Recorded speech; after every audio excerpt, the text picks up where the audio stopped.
नमस्कार दोस्तों, तुलसी पौधा के बारे में बता रही हूँ कि तुलसी पौधा पूर्व जन्म में एक लड़की थी जिसका नाम वृंदा था।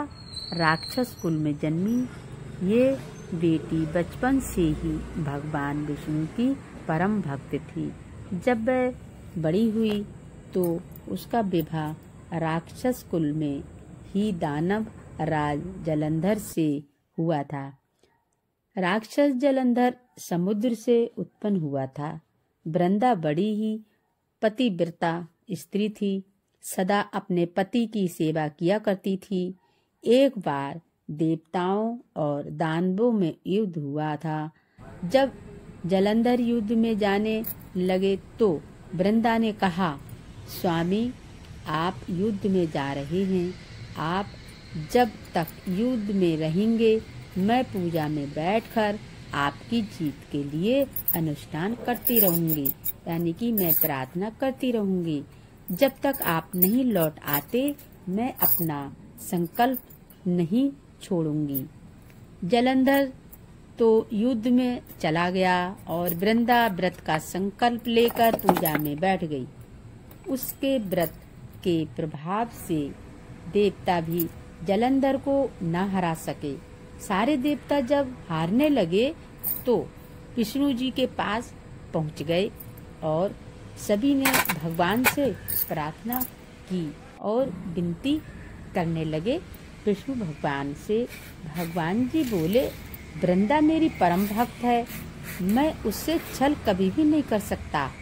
इस पर देवता बोले कि भगवान दूसरा कोई उपाय होगा उसे सोचो तो बताएं, लेकिन हमारी मदद जरूर कर दीजिए। इस पर भगवान विष्णु ने जलंधर का रूप धरा और वृंदा के महल में पहुंच गए।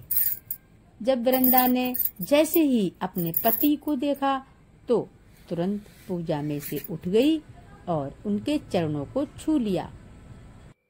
इधर वृंदा का संकल्प टूट गया, उधर युद्ध में देवताओं ने जलंधर को मार दिया और उसका सिर कट कर अलग कर दिया।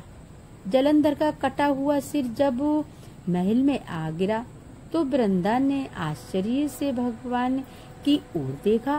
उन्होंने जलंधर का रूप धर रखा था।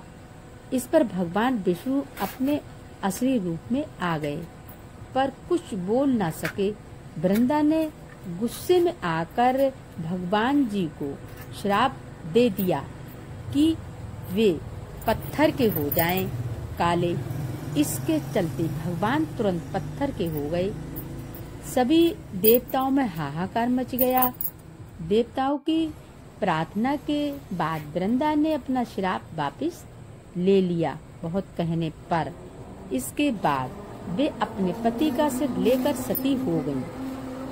उनकी राख से एक पौधा निकला। जब भगवान विष्णु ने उस पौधे का नाम तुलसी रखा और कहा कि मैं इस पत्थर रूप में भी रहूंगा,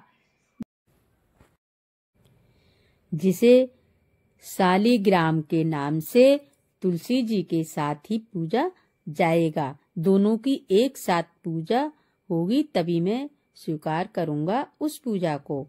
इतना ही नहीं, उन्होंने कहा कि किसी भी शुभ कार्य में बिना तुलसी जी के भोग के पहले कुछ भी स्वीकार नहीं करूंगा मैं। तभी से तुलसी जी की पूजा होने लगी है।